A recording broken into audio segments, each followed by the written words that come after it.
Om Swastiastu, Namo Buddhaya, Wai Tek Tung Tin, salam kebajikan.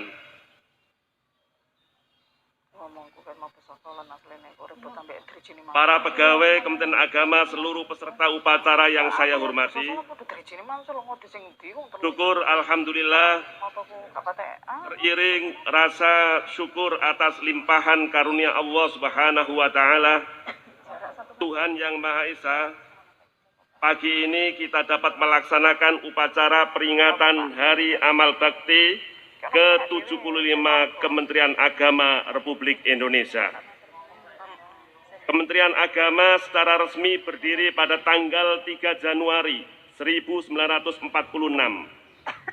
Sejak dibentuk melalui usulan sejumlah tokoh ulama dalam sidang Komite Nasional Indonesia Pusat, KNIP. Kementerian Agama yang pertama kali dipimpin oleh Menteri Agama Haji Muhammad Rasidi telah melintasi sejarahnya yang panjang. Selayaknya kita berterima kasih dan mendoakan semoga amal bakti para perintis, pendiri dan pembangunan Kementerian Agama mendapat ridho dari Tuhan yang Maha Kuasa. Dan kita semua diberi kekuatan dalam melanjutkan cita-cita mereka untuk kepentingan bangsa, negara, dan agama. Di usia 75 tahun Kementerian Agama, mari kita memaknai segala prestasi yang telah dicapai dan menempatkannya sebagai momentum untuk menebalkan niat dan motivasi dalam mencapai yang lebih baik lagi di masa mendatang. Kementerian Agama memberikan anugerah penghargaan dan apresiasi kepada seluruh elemen umat beragama tanpa membedakan satu sama lain atas dukungan sinergi dan kebersamaannya mengawal tugas-tugas Kementerian Agama. Saudara-saudara yang berbahagia, peringatan Hari Amal Bakti tahun ini mengusung tema Indonesia Rukun. Tema ini sejalan dengan semangat nasional yang menempatkan kerukunan umat beragama sebagai salah satu modal bangsa ini untuk maju. Tanpa kerukunan akan sukar menggapai cita-cita besar bangsa agar sejajar dengan bangsa lain di dunia. Pengembangan toleransi dan kerukunan antar umat beragama merupakan karya bersama para tokoh agama, para menteri agama, dan aparatur Kementerian Agama dari masa ke masa. Tanpa toleransi tidak ada kerukunan. Toleransi dan kerukunan antar umat beragama dilakukan dengan tanpa mengusik akidah dan keimanan masing-masing pemeluk agama. Pengalaman membuktikan toleransi dan kerukunan tidak tercipta hanya dari satu pihak, sedangkan pihak yang lain berpegang pada hak-haknya sendiri.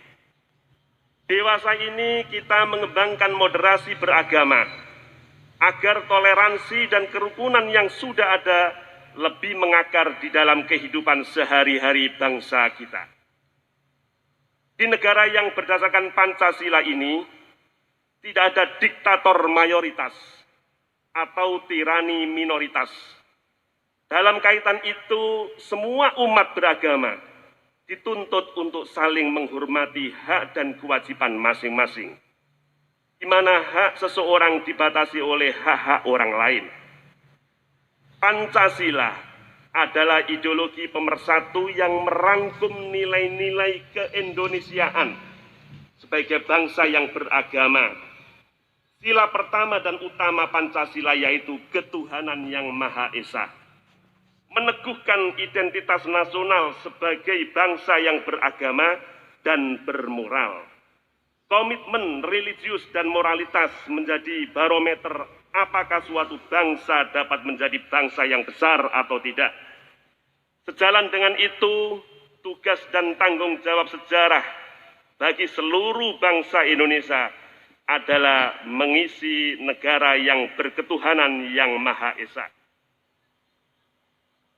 Ini sejalan dengan asas demokrasi dan kedaulatan rakyat.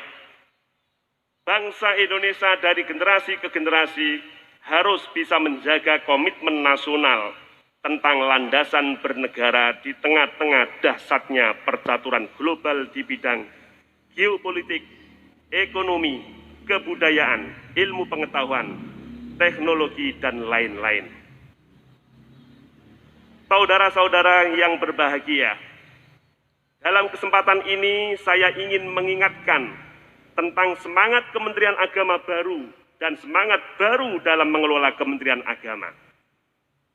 Semangat Kementerian Agama baru itu dapat diterjemahkan dengan beberapa kata kunci. Pertama, manajemen pelayanan dan tata kelola birokrasi yang harus semakin baik, termasuk di dalamnya pelayanan penyelenggaraan haji dan umroh, pendidikan agama dan keagamaan, serta pusat pelayanan keagamaan. Kedua, penguatan moderasi beragama. Salah satu penekanan moderasi beragama adalah pada penguatan literasi keagamaan, budaya toleransi, dan nilai-nilai kebangsaan. Ketiga, persaudaraan yang meliputi merawat persaudaraan umat seagama, memelihara persaudaraan sebangsa dan setanah air, dan mengembangkan persaudaraan kemanusiaan. Sebelum mengakhiri sambutan ini, saya mengajak kita semua, mari mengedepankan akal sehat dan hikmah, kebijaksanaan dalam menyikapi berbagai persoalan keumatan dan kebangsaan saat ini maupun di masa-masa yang akan datang. Saudara-saudara sekalian, demikian amanat saya dalam memperingati hari yang bersejarah ini. Dirgahayu 75 tahun Kementerian Agama. Semoga pandemi COVID-19 sebagai ujian berat bagi bangsa kita dan kemanusiaan segera berlalu dengan takdir dan pertolongan Allah Subhanahu wa Ta'ala. Mari jadikan agama sebagai inspirasi pembangunan bangsa dan negara. Dan mari kita senantiasa berdoa semoga Allah Subhanahu wa Ta'ala, Tuhan yang Maha Kuasa, melimpahkan rahmat, taufik, dan ampunannya kepada kita semua. Amin. Sekian dan terima kasih. Wallahul muwaffiq ila aqwamit thoriq. Wassalamualaikum warahmatullahi wabarakatuh.